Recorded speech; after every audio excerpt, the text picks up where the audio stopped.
I want to start with you, Honorable, our governor, and I would like to ask you to reflect back. You have been at the forefront of pushing for human rights. You have also been associated with the second liberation of our country. I want you to reflect on particularly the Bill of Rights and tell us, do you think as a country we have made steps forward or are we making steps back? Karibu sana. Thank you very much. It's a big panel. I'm honored to be with the colleagues I see here, and I'll try to be as brief as possible. One, I think it is a great achievement that Kenya had a constitution like the one we have, which is part of Chapter 4 of the Constitution. And if you look at Article 19 of the Constitution, it talks about the centrality of the Bill of Rights. It states that the Bill of Rights is an integral part of the Kenya's democratic state.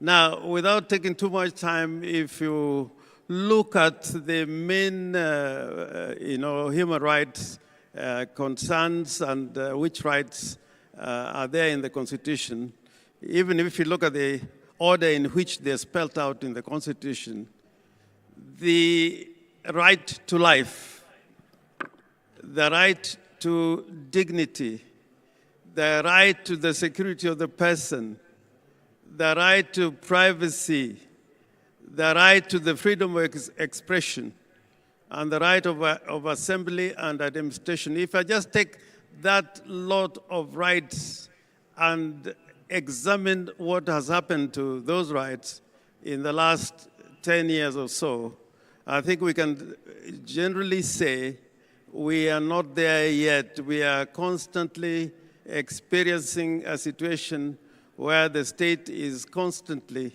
invading into these rights, and without the vigilance of the people, it is so easy in the Kenyan situation to make one step ahead and two steps back. But my comfort is that our Constitution has stayed intact. If you are aware, during the Constitution-making process, before it went to the people, it was taken to Parliament for consideration. Parliament considered nearly 100 amendments to the Constitution, and ever since, there have been attempts to amend the Constitution. I think it is part of our achievement that this Constitution has remained intact, and particularly the Bill of Rights. It is important that all of us realize the centrality of the human rights. It pervades our life, and it is found from the very beginning clauses of the Constitution right up to the last clauses of the Constitution, so that we can build monuments, we can build roads, but without respecting human rights, we cannot build the kind of society which is spelled out in Article 3 of the Constitution, that we are a democratic, multi-party state. And I want to end up by giving this example. If you go to a place like Russia, somebody like Joseph Stalin built a lot of monuments, which you can see up to now. If you go to South Africa, you can point monuments that the evil regime of apartheid left behind. But because of their human rights record, that record is still a permanent feature of the leadership of Stalin and the leadership of the racist regime in South Africa. And the main concern for us as a country now, and looking at what I saw in the front pages of papers today, we must always be careful that building a nation is not a brick and mortar kind of exercise. What is important, and what is spelled out in our preamble, what is spelled out in Article 10 of the Constitution about principles and values of good governance, is that there are some core values that must become an integral part of our democratic state. And central to it is human rights. Thank you. Asante sana. Indeed, central to the foundation of a nation is human rights. I want to turn to you, Millie, Honorable Millie Adhiambo. You have been known to be a fighter for human rights, especially for the vulnerable person. You are now sitting in Parliament, and we've just heard the protector of the Constitution primarily is the Parliament. Now, I want you to reflect on what the governor has said, and particularly looking at the whole issue of Chapter 43, socioeconomic rights. And tell us, what do you think? Do you think Parliament can play a role to ensure that our counties deliver on this right? Because these are the tangible rights that Kenyans are asking for. Good morning, and maybe I can start off by saying that since I come from the lakeside, I heard you introducing Senator Mungatana by saying he's a PhD student. So I must also say that I'm a PhD student on governance and leadership. But do I say? But having said that, I just want to say that what Honorable Orengo has spoken to largely is issues of civil and political rights. And you're asking me to talk about social and economic rights. And I want to say that I was born and raised in this town. When I was born and raised, it was a small and dusty town. I grew up not too far from here, where my younger years, on a street that has now been named William Ruto Street. And I was born after independence, and our parents spoke about how colonialists took away our rights and our dignity. And on the street that I grew up in, there were street lights. But then there were other amenities that were missing. But there was promise that was ripe for change, especially because the colonialists had gone away.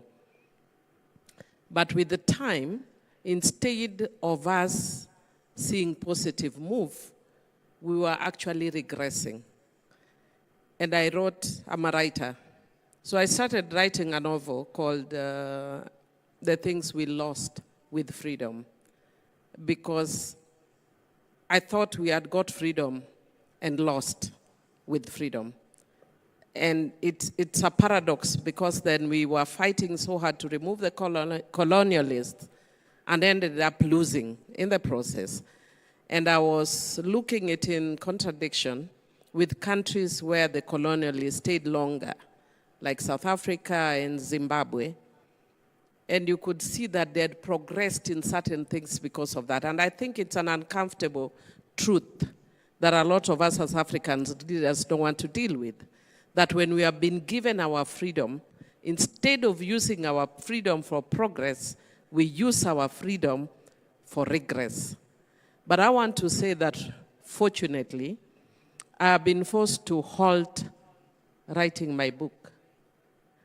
And it is a tragedy because I've had to halt it only because of the last probably a few years in Homa Bay, 3-4 years in Homa Bay. And the reason I halted it is because the reason I was writing this book is that I'd hoped to see the hospital bigger, better, offering better services. But it was worse than the hospital where I was born and raised in. It had gotten worse. I'd hoped the roads were tarmacked. The roads were not tarmacked. They were getting worse. Everything that we saw, we had running water in the house. There was no more running water in the house. So I was like, so why did we want freedom anyway? But that's why I'm saying it's changing in the last few years. And you can credit that to a deliberate effort by the national government towards inclusion of this area that has been marginalized for years because of being in opposition, and which is a tragedy, that we don't look at issues of inclusion and governance. You know, civil and political rights really marry a lot with social and economic rights. Because if you are not in government, then you are not served.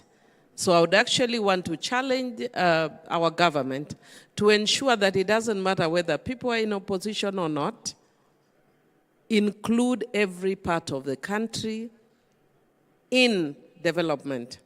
And that is why a lot of my friends, I'm here with my friends who I told them, I want you to come and experience Homa Bay. In the crowd here, I have my friend who is from Nyandarua. And she was telling me, how come many places you hear people saying 1 term, and here people are just jumping saying 2 term.